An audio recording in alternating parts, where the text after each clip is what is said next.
안녕하세요. 매일주와 함께 이정규 목사입니다. 안녕하세요. 이성미입니다.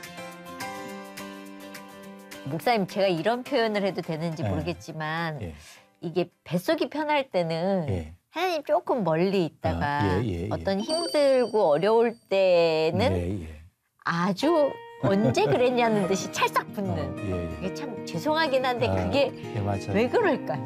그래서 목마름이 있다는 게 축복이라고 생각해요. 근데 편안할 때 목마른가요?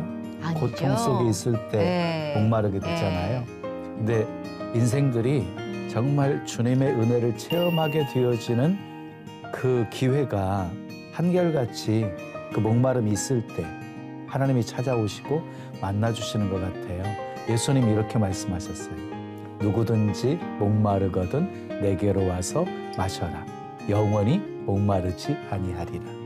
그러니까 정말 인생의 목마름은 예수님 만나야 해결되어집니다. 네, 오늘 저희 매일주와 함께 만날 분은요, 목말랐다가 지금은 그 생수를 아주 잘 받아먹고 있다, 이런 표현을 해도 될지 모르겠지만 그런 분입니다. 어떤 분인지 먼저 화면으로 만나보시죠.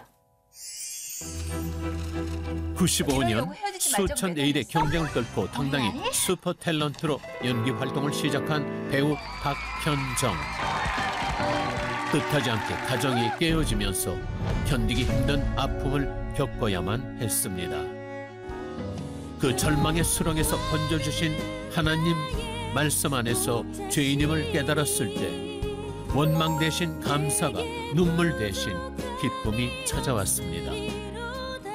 이제는 모든 것이 감사고 은혜라는 엄마, 배우 박현정 집사의 고백을 들어봅니다. 네, 27년 차, 우와, 중견 연기잖아요. 예. 7년이면 엄청. 그러니까요. 박현정 집사님 어서 오세요. 반갑습니다. 안녕하세요. 반갑습니다. 좀 있으면 원로 배우인데요. 네, 연차는 그렇게 됐네요. 근데 언제 봬도 차분해 보이시고 굉장히 따뜻해 보이시고 감사합니다. 하세요. 요즘 굉장히 활동이 많아지셨죠. 네, 어떤 작품? 네, 드라마 나오신? 지금 얼마 전에 신사와 아가씨에서 그 수녀 역할로 잠깐 이제 연기를 했고요. 그리고 또 더 드라이버라고 김승우 선배님이 연출하신 그 설득집극에 같이 출연을 했었어요. 네. 그러면 27년 차지만 사실은 연기 생활을 한 거는 쭉 한 건 아니죠? 쭉 한 건 아니고 중간에 이제 쉬었다가? 방송국 들어와서 조금 한 3, 4년 정도 연기를 하고 바로 결혼을 했었죠. 결혼을 굉장히 빨리 하시고. 일찍 했죠. 제가 26에 결혼을 했으니까. 뭘 한다고 26살. 그 얘기는 좀 이따 하고. 그러면은 지금 배우라는 타이틀 말고도 책을 내셨잖아요. 저의 에세이 책이 4월 달에 출판이 됐어요. 직접 쓰신 거예요? 네. 자서전 얘기식으로. 그렇죠. 저의 이야기니까 그냥 제가 지금 엄마잖아. 두 딸의 엄마이고 엄마이고 또 배우이고 또 그냥 현정이의 이야기. 저의 이야기에 대해서 그냥 많은 분들과 좀 소통을 하고 싶어서 이거 쓰는 거 안 힘드셨어요? 저는 죽는 줄 알았거든요. 책 한 번 썼다가 내가 이걸 왜 쓴다 그랬지? 막 이러면서. 그러니까요. 저도 이제 제의를 받고 책을 썼는데 쓰기 전까지는 작가분들이 얼마나 대단한지를 저는 몰랐어요.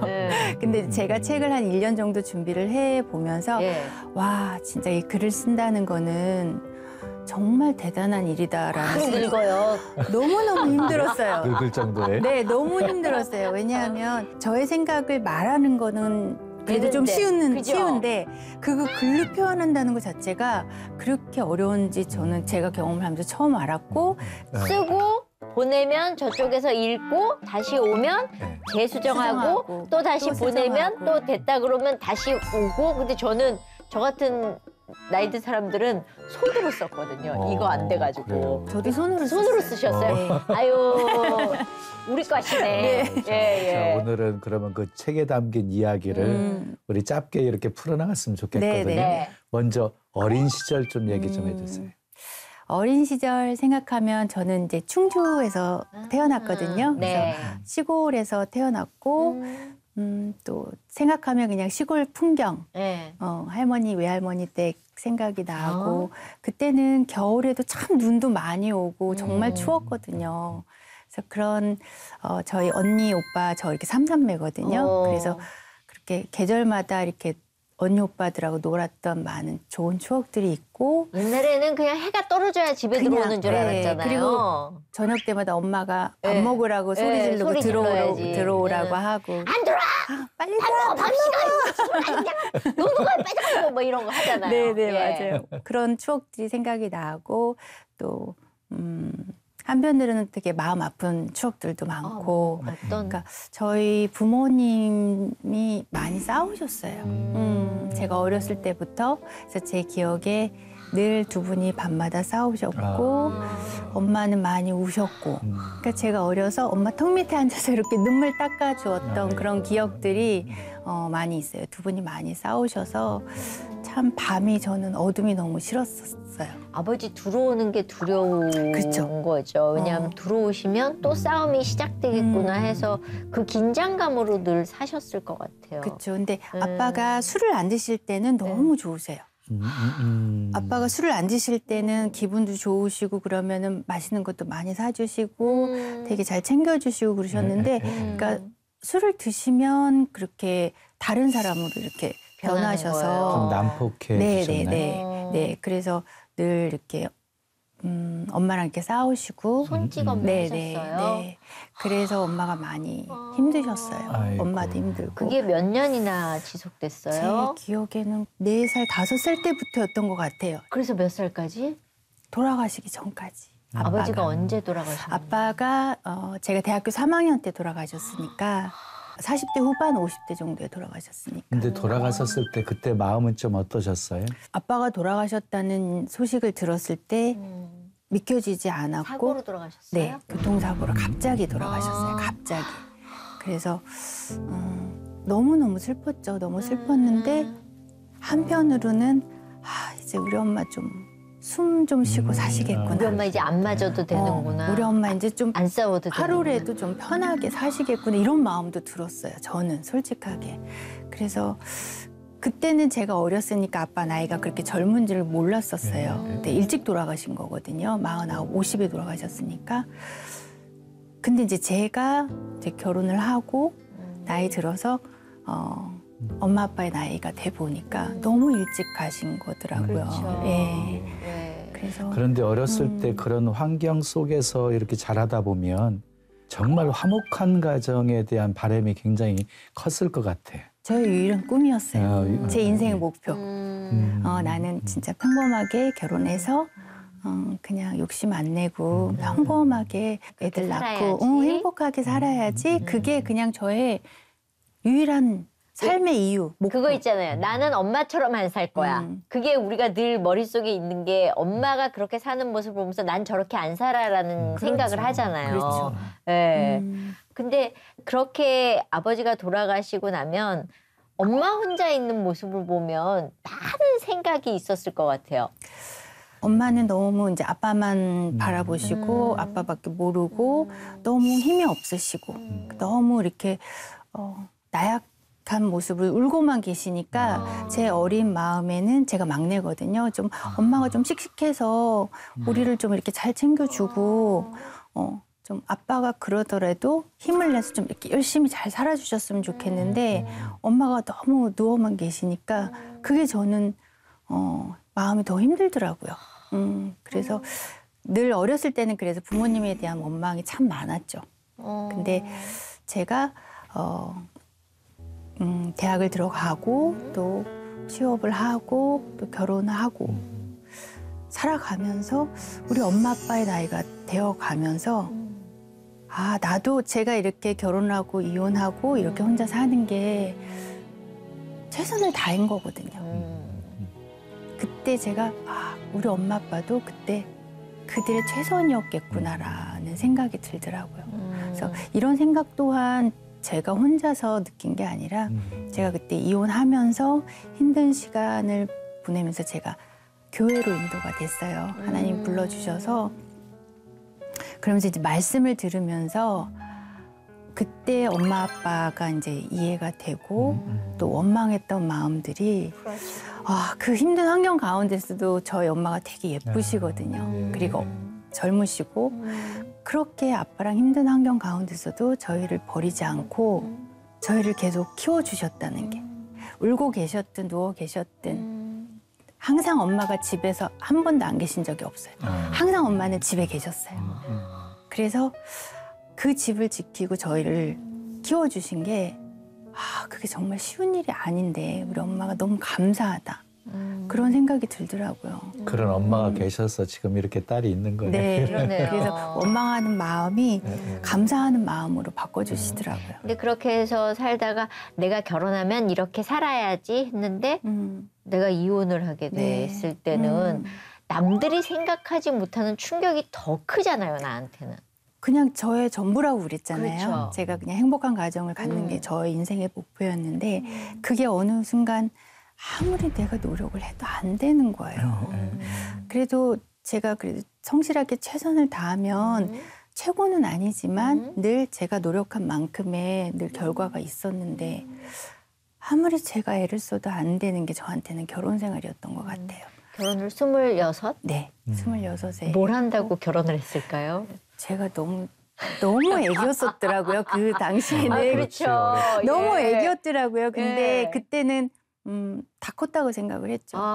내가 할 수 있을 거라고 생각했고 내가 생각한 대로 내가 원하는 가정을 행복한 가정을 가질 수 있을 거라고. 그때 하나님한테 안 여쭤봤어요? 그때는 저는 하나님 존재 자체를 몰랐었어요. 않았었으니까. 예. 아하. 제가 정말 그렇게 소중하게 여기는 저의 가정이 깨어지고 정말 힘든 시간을 통해서 하나님을 하나님이 만나는. 만나주셨어요. 그전에는 하나님이 어딨어 보이지도 않는데 내가 열심히 하면 되지. 그렇지. 제가 하나님 자리에 있었거든요. 그래서 그러면 배우는 어떻게 되신 거예요? 배우는 제가 대학교 3학년 때 그러니까 저는 원래 여행을 참 좋아해서 그래서 비행기 타고 또 세계를 또 다니고 싶고 그래서 승무원 시험을 준비를 하고 있었어요. 너무 잘 어울린다. 네, 그걸 했어야 됐나 봐요. 했었어야 됐나 봐요. 어찌됐든 그래서 승무원 시험을 보러 서울에 이제 올라왔었거든요. 네. 그래서 K항공사 시험을 보고 내려가는데 네. KBS 방송국에서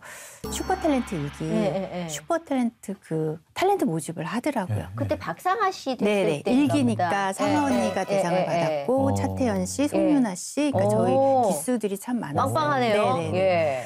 그래서 그때 그 공고를 보고 예. 취직하려고 네, 저기가 이제 충주에 내려가서 오빠한테 KBS에서도 뭐를 뽑더라. 한번 해봐. 그래서 배우는 뭐 아무나 하냐. 저는 뭐 연기하고 연기 수업도 안 받고. 아니에요. 과도 전혀 상관없이. 아니고. 저는 연기 쪽하고는 전혀 관계가 없는 과였는데 오빠가 친정 오빠가 한번 해보라고. 그래서 충주 KBS에 가서 원서를 받아서 그래서 이제 이력서를 쓰고 또 거기 이제 프로필 5장을 이렇게 붙이라는 그 날이 있어요. 그래서 그때는 프로필이 뭔지를 몰랐고 그냥 사진. 그래서 그냥 옥상에 올라가서 장독대 옆에서 저희 집 강아지 이렇게 들고 제가 그 사진을 찍어서 오빠가 찍어서 그거를 거기다 프로필 란에다 5개를 붙여서 그렇게 해서 원서를 내서 시험을 봤죠. 그래서 1차 되고 2차 되고 3차 시험이 K항공사 3차 시험하고 같은 날이었어요. 자, 이제 결정해야 되는 거죠. 어디로 갈 것인가. 네, 선택을 해야 되는데 3개월 뒤에는 또 A항공사 시험이 있으니까 당연히 내가 KBS는 안 될 거지만 그래도 되면? 그래도 경험을 한번 해보자. 된다는 생각도 정말 안 했어요, 저는. 그래서 한번 도전을 해보자. 새로운 곳에. 그래서 KBS를 선택을 한 거죠. 그래서 가면은 뭐 연기를 시킬 거 아니에요? 네. 저희가 이제 합숙을 하고 또 트레이닝을 받고 연기를 시키는데 저 뭐 해봤어야죠. 그러니까 다른 사람들 하는 거 이렇게 보고 그냥 보고 그냥 그 자리에서 완전 즉흥 날것 완전 날것이죠. 근데 즉흥적으로 했는데 즉흥적인 거 그냥 왜냐면 대본 같은 거를 또 주시고 이걸 또 외워서 또 해보라고 하니까 그냥 시키는 대로 그냥 했었어요. 기본이 있으셨나 봐요, 끼가. 전혀 저는 몰랐었어요. 학교 다닐 때 뭐 연극반 이런 것도 안 했어요? 안 했었어요. 그런 거 안 했었고 저는 숙기도 없었고 존재가 낯가림도 심하고 낯가림도 좀 있고 다만 이제 이렇게 뭐 체육대회 하거나 아니면은 선생님들이 잠깐 쉬는 시간에 현장에 나와서 노래 좀 해봐 이렇게 그렇게 이제 노래는 제가 몇 번 나가서 했었어요. 그러니까 그게 다였고 별로 존재감이 없는 학생이었거든요. 그런데 탤런트 시험에 응시하는 것 자체도 예쁘니까. 상상할 수도 없는 상황인데 이렇게 하게 되셨네요. 오빠가 알아본 거지. 그러니까 뭘 모르니까 모르면 좀 용감하잖아요. 오빠가 보니까 예쁘거든. 그러니까 동생 한번 넣어봐라. 야, 안 되면 어떠냐? 그냥 한번 넣어보는 거지. 뭐 이런 네네네. 기분으로 넣으신 거죠. 그래서 그냥 딱 됐어요. 그러니까 3차 시험은 저희가 이제 그때 생방송으로 그러니까 지금 요즘에 말하는 그 경연대회 같은 거 있잖아요. 뭐 수우파나 아니면 여러 가지 그런 거죠. 최초에. 그래서 생방송으로 했는데 거기서 이제 너무 떨리면요.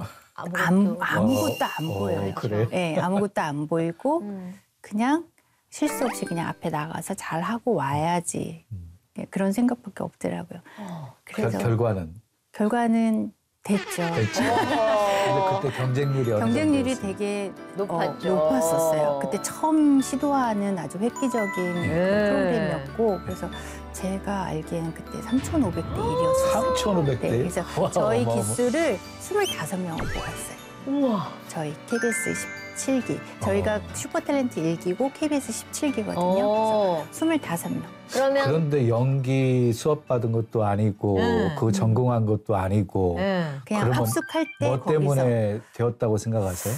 너무 눈에 켰을 것 같아요. 촌스러워갖고. 지금 생각하니 하나님이 하셨지만 그때 당시에는 다른 애들도 다 괜찮은데 왜 날 뽑았지? 이런 생각. 훌륭한 친구들도 훨씬 많았거든요. 근데 그때는 이유를 몰랐는데 지금은 그 이유가 있으신 것 같아요. 있으셨던 것 같아요. 그러면 그렇게 뽑히면 왜 반흥분하잖아요. 내가 탤런트가 됐다. 나 이제 연기 하는 거야? 나 주연 되는 거야? 뭐 이런 것도 하고 어떻게 해야 되지? 뭐 이런 것도 하고 그랬었을 텐데. 그 부푼 꿈을 안고 KBS를 들어가죠. 근데 25명이면 그 안에서 또 빠지는 친구들 한 달 뒤면 한 2-3명 나가고 뭐 이런 현상이 일어나잖아요. 그렇죠. 계속 끝까지 하는 친구들이 있고 중간에 그냥 다른 직업, 다른 직업으로 간 친구들도 많이 있죠. 그래서 지금 그래도 저희 기수 중에는 아직까지 배우로 활동하시는 친구분들이 많이 있어요. 그래요? 네. 그래서 송윤아 씨, 그다음에 차태현 씨, 그다음에 뭐 최재원 씨, 그리고 저도 있고. 꽤 많네요. 저도 있고. 네. 근데 그렇게 해서 뽑혀서 일만 할 것이지 왜 연애? 왜 그랬을까요?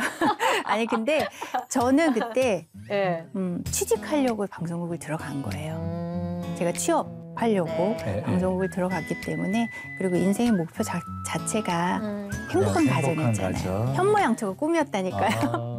그래서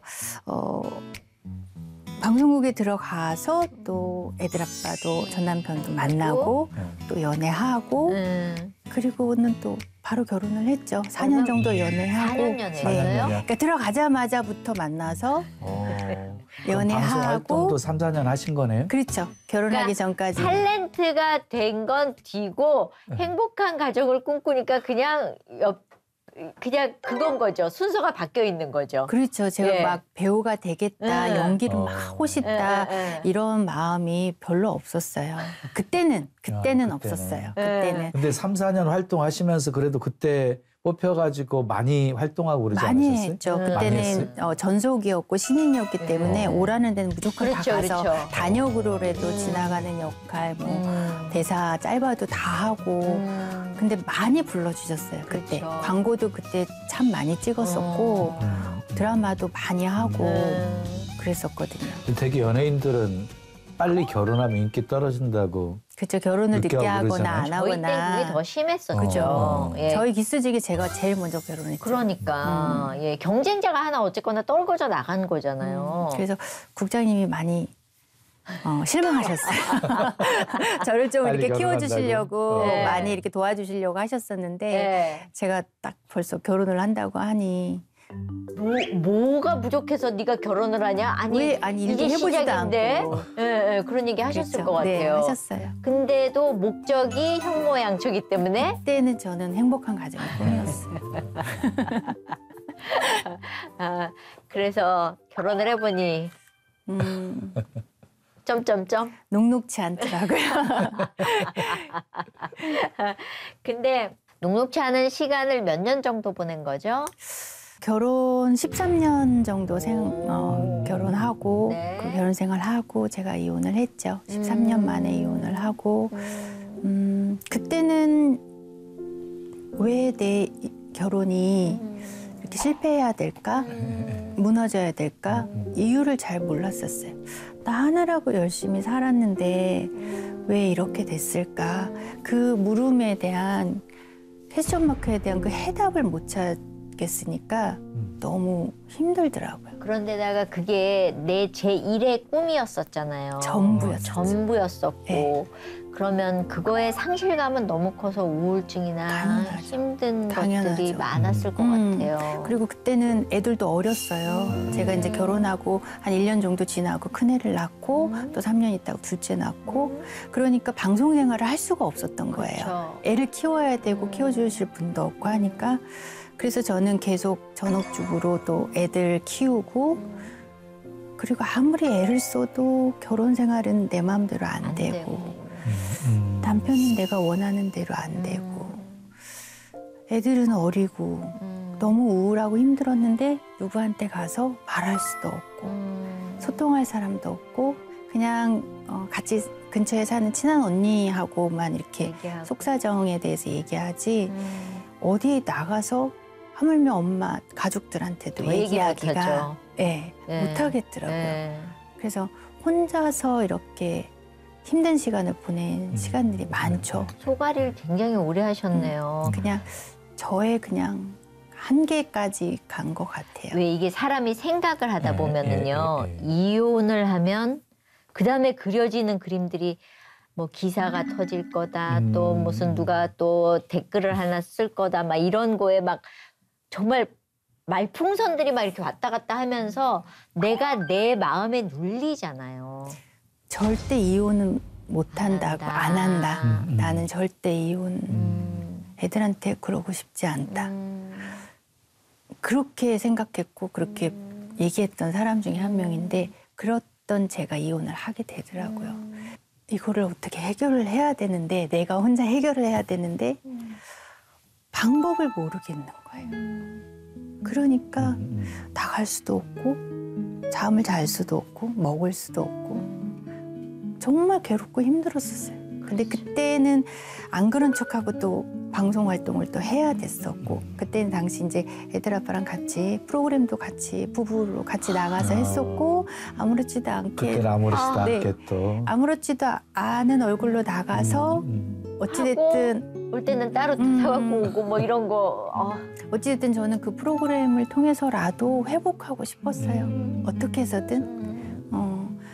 근데 이제 그때 같이 이렇게 프로그램을 했었던 김송 집사님이 저의 그 이혼한다는 기사를 보시고 연락을 주셨어요. 연락을 주셔서 만나고 싶다고. 송이가. 네네. 그래서 그때 제가 커피숍에서 바리스타로 일을 하고 있었는데 찾아오셔서 어떻게 언니가 하나님을 만나셨는지 정말 그 힘든 마음을 하나님한테 가서 털어놓자고 그래서 예배 같이 가자고 그래서 인도해 주셔서 교회를 가게 된 거죠. 그게 첫발이에요. 그게 처음이에요. 처음. 누가 좀 이끌어주는 사람만 있었어도 훨씬 더 그 상황을 헤쳐나기가 좀 수월하셨을 텐데. 그럼요. 네, 그럼요.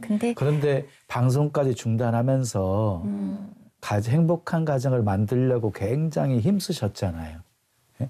근데 바라는 게 너무 크셨나요? 제 욕심이었던 어떤 문제 때문에 것 같아요. 힘드셔서. 예. 그냥 저는 그게 저의 사랑의 방식이라고 생각을 했고 그냥 제가 옳다고 생각을 했고 그러니까 내가 원하는 가정, 내가 원하는 남편상이 있었던 것 같아요. 근데 상대방의 다름을 인정하지 못했고 너무 자유분방한 그 사람을 있는 그대로 봐주지를 못했고 내가 원하는 남편의 상에 얼마나 그 사람도 힘들었겠어요. 저도 힘들었는데. 그러면 사실은 아이들이 있어도 그만 살고 싶다. 당연히 느끼죠. 이런 생각 했을 그럼요. 것 같아요. 했죠. 혼자서 아이들을 그렇게 힘든 상황에서 혼자 육아하고 하면서 마음은 더 아프고 병들고 우울한 가운데 있을 때 그런 나쁜 생각이 자연스럽게 들더라고요. 그렇죠. 그리고 시도도 많이 했었고. 아, 진짜? 네. 그래서 늘 지금 사는 아파트 베란다 앞에 많이 섰었어요. 그럴 때마다 또 애들이 울거나 자다 깨어나서 울거나 그래 애들 재우고 가야지 이런 생각도 했었고.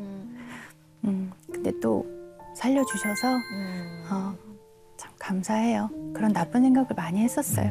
근데 처음 송이 집사님 전도 받고 예배당에 갔던 첫날을 제가 잊을 수가 없어요. 그날부터 어땠어요? 은혜 많이 받으셨구나. 네. 그 당시에는 정말 잠을 잘 수도 없고 먹을 수도 없고 온 몸이 그냥 마른 풀 같았어요. 그냥 바스라질 것 바스라지고 같은. 그냥 이렇게 탁 치면 또 눈물 날라 그래. 아이고. 그래서 딱 예배당을 처음 갔는데 사람들 시선도 있잖아요. 그렇죠. 지금 막 인터넷에서 난리가 났는데 문 밖을 나온다는 거는 저한테는 그냥 그거는 죽음인 거예요. 그렇죠. 근데도 계속 현정 씨 괜찮아 나와. 현정 씨 내가 자리 맡아놨어. 어디야? 오고 있어? 네 언니 갈게요. 그러고선 제가 이제 나가는데 너무 무서운 거예요. 남들은 나를 신경도 안 쓰는데 그 막 나를 째려보는 것 같고 근데 정말 그렇게 느껴져요. 그래서 대인기피증이 올 수밖에 없고 공황이 오더라고요. 그런데 하물며 그 사람 많은 교회를 간다는 거는 저한테는 모든 사람들이 옷을 입고 있는데 나만 벌거벗은 것 같은 그 수치심과 뭐 말로 다 못하는 두려움과 두려움이 참 컸던 것 같아요. 예, 막 이런 것들이 그냥 몰려오잖아요. 다 나만 쳐다보고 있는 것 같고 근데 딱 제가 그런 상태로 딱 정말 마른 풀같이 생명력은 하나도 없고 물기 없는 그 몸과 마음으로 그 예배당 계단을 딱 올라가는데 수고하고 짐진 자들아 다 내게로 오라 찬양으로 저를 만나주시기 시작하는데 그때부터 이제 제가 이제 눈물이 터지기 시작하는 거예요. 진짜 주체할 수 없이 눈물이 계속 지금까지. 그래서 그때부터 이제 매주 예배를 드릴 수 있도록 김동 집사님께서 도와주시고 같이 예배 드려주시고 저는 그때 성경에 대해서 아무것도 몰랐어요. 하나님 존재 자체도 몰랐고 읽어본 적도 없고 관심도 없었어요? 없었죠. 관심도 없었고 누가 얘기해 주는 사람도 없었고 뭐 얘기하고 교회 가자 이런 사람들은 있었지만 그거는 저하고는 별로 관계가 없었던 그래서 근데 예배 말씀을 첫날부터 들으면 들을수록 뭘 모르지만 들리는 은혜를 또 주시더라고요. 그냥 성경에 나오는 죄인들의 모습이 딱 저 모습인 거예요. 제가 그래요. 맞아요, 하나님. 저거 내 모습인데? 내가 그런데? 그러면서 인정을 하게 하시면서 맞아요, 하나님. 내가 그랬어요. 제가 그랬어요. 막 회개케 하시더라고요. 근데 예배로 그때부터 이제 살려주시더라고요. 예배 말씀으로. 정말 그때는 목숨 걸고 갔어요. 울면서 갔어요. 가기 싫은데 그래도 울면서 갔어요. 진짜 살려고. 근데 또 예배 시간 들려주시는 말씀이 전부 내게 주시는 말씀으로 그냥, 들리게 되어지고 그러면 예배 시작부터 끝까지 그냥 울다만 오셨겠네요. 울고 눈물이 멈출 수가 없는 거예요. 그러니까 항상 가방에는 티슈 그렇죠. 항상 상비되어 있고 준비되어 있어야 되고 그래서 울고 또 말씀을 또 들려주시는데 그냥 제 느낌에는 현정아 이건 이래서 이런 거야. 이건 이래서 이랬던 거야. 그리고 저는 제가 죄인이라는 말을 들어본 적이 없어요. 그런데 처음 갔을 때 우리가 다 죄인이라는 말씀을 딱 해주시는데 제가 너무 놀란 거예요. 죄인이라고? 처음에는 납득이 안 됐지만 그렇죠. 말씀을 들을수록 맞아요. 그 죄인들의 모습이 딱 전 거예요. 그래서 내가 죄인이구나. 내가 죄인이구나. 그거를 또 알게 해주시니까 제가 뭐 할 수 있는 거는 우는 거 하고 맞아요 하나님 인정하는 거 하고 그러니 하나님 제발 살려주세요. 불쌍히 여겨주세요. 이거밖에는 기도밖에는 제가 할 게 없더라고요. 그래서 그 공동체 안에서 정말 집사님들이 많이 도와주셨어요. 포위했군요. 완전 포위. 어떻게 못하게. 제가 이제 우울하고 이제 무기력하니까 누워 있고 계속 울죠. 집에서도 애들 간신히 참 챙기고 학교 보내면 저는 이제 그때부터 이제 눕죠. 그러면 이제 집사님 뭐해? 나와. 오늘 날씨 너무 좋다. 밥 먹으러 가자. 커피 한 잔 마셔.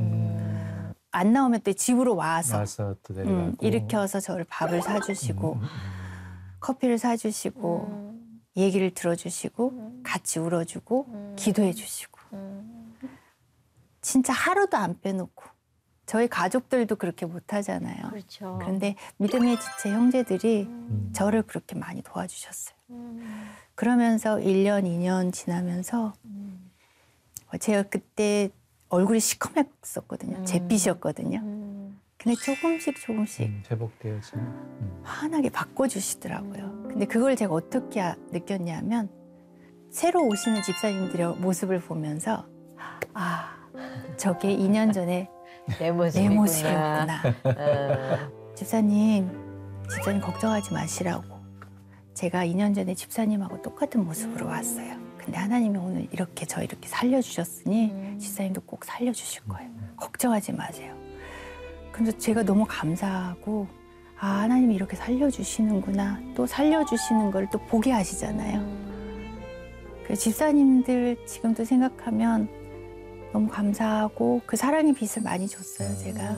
네. 근데 왜 이런 거 있잖아요. 교회 갈 적에 싱글맘으로 살면서 남편 없이 아이들을 데리고 가서 이렇게 옆자리가 비어 있을 때 마음이 무너지는 경우도 많죠. 있거든요. 식당을 가도 어디 애들 데리고 놀이공원을 가도 온 가족이 이렇게 넷이 다 이렇게 손잡고 아빠, 엄마 이렇게 애들 데리고 가는데 저는 항상 싱글맘이잖아요. 애 둘을 이렇게 데리고 혼자서 가야 되니까 그 보는 것도 힘들고 애들한테도 또 미안하고 그렇게 되더라고요, 저도. 이혼할 때 아이들한테는 어떻게 얘기하셨어요? 애들이 그때 이제 초등생이었으니까 그냥 솔직하게 얘기했어요. 엄마하고 아빠하고 마음이 안 맞아서 미안하다고 헤어지게 됐다고. 근데도 아빠 볼 수 있어. 저는 그래서 이혼하고 나서도 계속 주기적으로 언제든지 애들하고 아빠 만날 수 있게 했거든요. 그래서 애들이 그게 뭔 줄 알겠어요. 그게 그렇죠. 모르죠. 어린데도. 그래서 그냥 솔직하게 얘기했어요. 아이들이 자라는 과정 속에 어려움들은 없었어요? 있죠. 그래서 아빠 없어서 애들이 저래라는 소리 안 들으려고 제가 또 얼마나 우리 애들을 엄해지죠, 그러면. 그럼요. 쥐잡듯이 잡죠. 잡죠. 아이들은 더 힘들어하잖아요. 또. 그걸 몰랐었어요. 계속 부딪히는 거죠. 그걸 몰랐어요. 제가 그러고 있는지도 몰랐고 그게 사랑이라고 생각했고 애들한테 그렇게 해줘야 된다고 생각했는데 그래야 니들이 욕 안 먹어 이거 하는 거죠. 근데 딱 하나님 속지 않으세요. 말씀으로 결국에는 그 안에는 남편 없이 아빠 없이도 애들이 이렇게 잘 컸다. 너가 잘 키워서 잘 컸다라고 인정받으려고 했던 제 안의 욕심이라는 걸 정확하게 얘기를 해주시더라고요. 그래서 맞거든요. 그래서 제가 또 회개하고 아이들한테 사과하고 그러면서 이제 한 곱이 한 곱이 또 넘겨가게 하시더라고요. 그래서 아이들이 참 많이 힘들어했어요. 저 때문에 많이 힘들었을 것 같아요. 너무 힘들었다고 얘기하더라고요. 아, 그래요? 이혼 결정까지 하게 되어졌던 그런 이제 수많은 과정들을 살피면서 네. 이전에 대한 남편에 대한 좀 이해도 조금 할 수 있고 내가 잘못한 것도 있네 하는 것도 좀 깨닫고 이런 시간들이 있지 않았을까 싶은데. 네. 인간이 얼마나 연약한 존재이고 우리는 모두 다 죄인이라는 거. 그래서 그거를 알게 해주시니까 애들 아빠도 하나님 보시기에는 믿든 믿지 않든 하나님의 귀한 자녀이고 다 귀한 영혼들이잖아요. 나를 사랑해 주시는 것처럼 그 사람도 하나님의 귀한 자녀고 그 사람 또한 연약한 인간이고 그거를 또 알게 해주시니까 그 전에 애들 아빠에 대해서 저 왜 저러지? 이해가 안 됐던 부분들이 아 그럴 수밖에 없었겠구나. 또 제가 또 얼마나 그 사람을 힘들게 했었겠어요. 그러니까 또 원망하는 마음을 또 미안함으로 바꿔주시더라고요. 그러면은 그런 마음 갖게 되어지면 좀 서로 관계 회복을 위해서 좀 힘쓰지 않으셨어요? 네, 그렇죠. 전도하고 예배도 계속 몇 번씩 저희 교회로 오게 하시고 같이 말씀 듣고 예배 드렸으면 좋겠다고 그리고 또 몇 번, 한 4번 정도 오셨었어요. 네, 같이 예배도 드리고 그랬었는데 거절하시더라고요, 마지막에는. 그래서 아직은 때가 아닌가 보다 하고 그때는 이제 오셨다가 그냥 가시더라고요. 마음이 동해야 되니까. 그렇죠. 예. 그렇죠. 네, 그래서 그때 당시 제가 전도했던 거는 재결합을 하고 안 하고의 문제가 아니라 저도 제가 하나님 없던 삶 자체가 너무 힘들었거든요. 왜냐하면 모든 걸 다 내가 해결해야 되니까. 그런데 그 사람도 마찬가지일 거 아니에요. 그래서 아 진짜 이게 하나님의 자녀가 되면 얼마나 좋을까. 얼마나 그 수고하고 짐진 것들을 다 내려놓을 수 있잖아요. 내가 받은 사랑을 꼭 전하고 싶은 거였는데 그게 허락이 안 될 때는 마음이 아 하나님 안 되네요 라는 그런 마음이 좀 있었을 것 같아요. 저의 부족함도 많이 있었을 것 같고 저의 마음도 온전히 이렇게 열리지 않았던 상태였고 아직은 때가 아닌가 또 이런 생각이 들고 교회 가자 그러니까 깜짝 놀라지 않을까요? 너무 놀라죠. 너무 놀라죠. 그래도 따라와 주셨네요. 그게 네, 그때는 그게 너무 고마운 일이었는데 그때는 그거에 대한 고마움도 제가 표현을 잘 못할 때였고 너무 힘든 상태였죠. 어찌 됐던가. 그렇죠. 근데 아직도 그 마음은 있어요. 그냥 우리 애들 아빠가 정말 하나님의 귀한 자녀가 돼서 좀 평안했으면 좋겠어요. 조금 더 나가서 이런 개인적인 질문을 드려도 되나?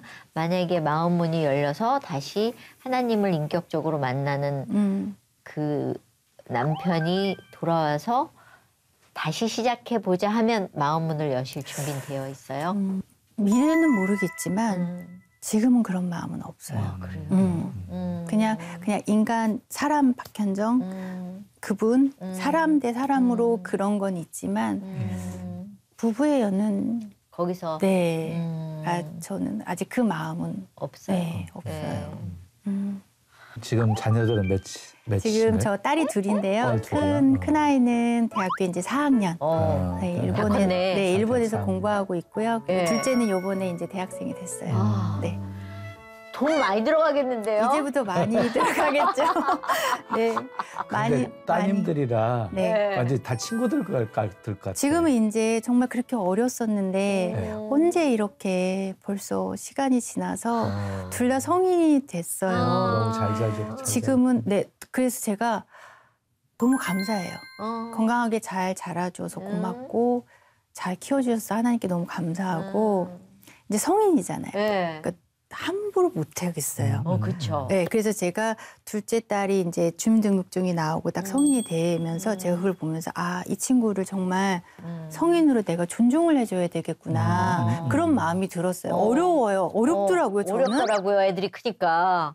저만 그런 거 아니죠? 저도 그래요. 엄청 어려워요. 좀 어려워지더라고요. 그래서 아, 참 내가 많이 존중해줘야 되겠구나. 이제는 나의 소유물이 아니잖아요. 제가 요즘 우리 가정을 보면서요. 우리 아내가 두 자녀인데 자녀들에게 얼마나 말하는 것도 조심스럽게 말하고 굉장히 그러더라고요. 그래서 내가 어느 날은 야, 얘들한테 그렇게 대하는 것처럼 나한테도 좀 그렇게 해봤어. 근데 애들이 크면 그렇게 다들 어려워하는가 봐요. 어렵더라고요. 근데 지금은 두 딸이면 이렇게 컸으니까 굉장히 엄마에게는 위로가 되고 힘이 되고 그러면 두 아이를 싱글맘으로 키운다면 사실 제일 걱정은 일을 하다가 쉬셨기 때문에 이게 경제적인 게 제일 크죠. 그거 어떻게 경제적인 어려움. 그러니까 뭐 손을 벌릴 수도 없고. 그렇죠. 저뿐만이 아니라 그냥 싱글맘이나 싱글 데디 분들 마찬가지일 거예요. 경제적인 게 아마 제일 클 거예요. 근데 처음에는 이제 공동체에서 규모에 맞게 살아야 된다고. 그러니까 필요 이상의 소비를 줄이고 정말 꼭 필요한 것만. 아이들 교육에 있어서도 정말 꼭 필요한 것만. 그래서 학교 방과후 수업 이런 것들을 활용을 많이 했죠. 그런 거 많이 활용하고 많이 얻어 입었어요. 많이 도와주셨어요, 지체분들이. 네, 먹을 것도 많이 갖다 주시고 또 옷도 같이 서로 필요한 것들은 나눠서 쓰고. 고마우면서 슬프잖아. 그래도 현실이니까 어떻게 살아야 되니까. 네. 저는 되게 그 힘들 때 고마운데 되게 슬프더라고. 문 열고 나갈 때 이렇게 뒷모습을 보면서 너무 고마운데 문을 닫고 들어오면서 현실로 돌아오니까 너무 슬프더라고요, 내 자신이. 도움을 받고 있다는. 네, 그러니까 제가 그 전에는 그래도 제가 도움을 주는 자의 입장이었는데 도움을 또 받는 게 어렵더라고요. 그러니까요, 그거를 불편하죠. 불편하고. 근데 저희 집사님이 목사님이 그러시더라고요. 현정 씨 받을 줄도 알아야지. 받을 줄도 알아야지. 기쁘게 받고 또 나눌 수 있는 거 같이 나누면 된다고. 그래서 가장 감사한 거는 나눔의 기쁨을 알게 해주셔서 너무 감사해요. 그래서 경제적인 것들은 뭐 방송이 있을 때도 있고 없을 때도 있지만 거의 많이 없었거든요. 그럼 저는. 그럼 드라마 복귀는 언제부터 이렇게 다시 시작하게 되셨나요? 제가 이혼하고 만 6년 지나서 7년째. 7년째. 공백이 꽤 크네요. 네, 컸어요. 근데 그 전에는 이제 바리스타로 아르바이트를 하고 그다음에 또 연극 무대로 먼저 불러주셨어요. 연극 무대로 먼저 불러주셔서 지방 공연 다니고 그러면서 이제 7년 정도 있다가 KBS 아침 드라마 TV 소설 꽃피어라 달수나 드라마를 통해서 다시 또 일을 할 수 있도록 불러주셨어요. 사실 바리스타 하다가 연극하면 연극은 진짜 돈이 짜잖아요. 없죠. 그런데다가 일은 하고 싶은데 그 자리에 가면서 내가 화장품 뭐 이런 거 챙기고 뭐 이렇게 챙겨서 거기 가면서 한숨이 절로 나올 것 같거든요. 아니요, 저는 어땠어요? 그냥 바리스타로 일을 할 때도 그 일도 너무 좋았지만 그 자리가 제 자리가 아닌 것 같았어요. 그걸 하면서도 내가 여기서 이걸 해야 될 게 아니라 내가 연기를 해야 되는데 라고 늘 그 자리. 목말랐군요. 네, 너무 목말랐는데 연극으로 불러주셨는데 돈이 되든 안 되든 너무 기뻤어요. 일하는 게. 네, 너무 기뻤어요. 그러니까 무대 위에서 막 날아다니고 막 힘이 나고 무대를 한번 지방공을 갔다 오면 너무너무 기쁜 거예요. 기운이 뻗치는 거예요. 네. 살아있음을 느끼고. 즐거움으로. 네. 그러니까 또 며칠 또 기쁘게 또 에너지를 받아서 또 살고. 그래서 정말 제가 방송 일을 못할 때는 이 방송국 현장이 너무너무 그리웠거든요. 그래서 정말 오랜만에 다시 카메라 앞에 불러주셨을 때 이 현장에 제가 그냥 있다는 것만으로도 너무 감사하다. 막 눈물이 막 나요. 그래서 기뻤어요, 저는. 그러니까 결국은 있어야 될 자리가 자리로 다시 돌아오신 거거든요. 네. 그러니까 무슨 일이든지 내가 즐겁게 할 수 있는 것이 행복한 거니까 지금 정말 행복한 배우 생활을 하고 계시네요. 네. 감사가 넘치시네요, 이제는 막. 너무 감사해요. 네. 어떤 게 제일 감사하세요? 지금 이렇게 살아있게 해주신 게 제일 감사하죠. 그리고 하나님의 자녀로 불러주신 거. 정말 그거 아니었으면 너무 힘들었을 것 같아요, 삶이. 그 생각하죠. 나 죽었으면 어떡할 뻔했니? 이 생각하죠. 하죠. 저도 그 생각하거든요. 제일 기뻐요. 하나님의 자녀. 네. 저희 친정집에서는 다 제가 당대신앙이거든요. 그래서 다 불교고 다 무속신앙이고 그래서 저와 우리 두 딸들이 처음 이제 하나님의 자녀로 불림을 받았죠. 주변에 전도할 대상이 많으시네요. 많아요. 많아요. 그런데 이제 그 행복하게 변화된 삶을 살게 되어지면 자연스럽게 선한 영향력이 끼치지 않을까 싶거든요. 네. 네. 그전에는 감사가 없었던 것 같아요. 늘 당연하게 생각했고 내가 열심히 했으니까 이렇게 내가 했다고 생각을 했는데 지금은 어느 것 하나 감사하지 않은 게 없더라고요. 그러면 안 믿는 엄마가 보시기에 딸이 엄마 나 너무 감사해. 그럼 야, 네 팔자가 그런데 뭐가 감사하니? 그러세요. 뭐 이거 하실 것 그러세요. 아 그래요? 네, 그러세요. 그래서 초반에는 많이 싸웠었는데 그냥 지금은 엄마가 제가 아이들 데리고 예배 드리면서 잘 살아가는 모습을 보시니까 그게 되게 대연하신가 봐요. 그래서 뭐가 감사하냐 해요. 너는 맨날 뭐가 그렇게 감사하니? 그러면 엄마 내가 지금 이렇게 엄마 앞에 살아있잖아요. 그거는 진짜 하나님 아니었으면 엄마 나 못 볼 뻔했어. 이렇게 얘기를 하죠. 네. 네, 싱글맘들을 위한 책도 쓰셨잖아요. 네, 앞으로 싱글맘들을 위해서 좀 어떤 일들을 하고 싶어서 쓰신 거 아닌가요? 제가 싱글맘이어서 뭐 싱글맘들만을 위한 책은 아니었고요. 어찌됐든 간 제가 이제 싱글맘이니까 누구보다 싱글맘들의 마음을 알죠.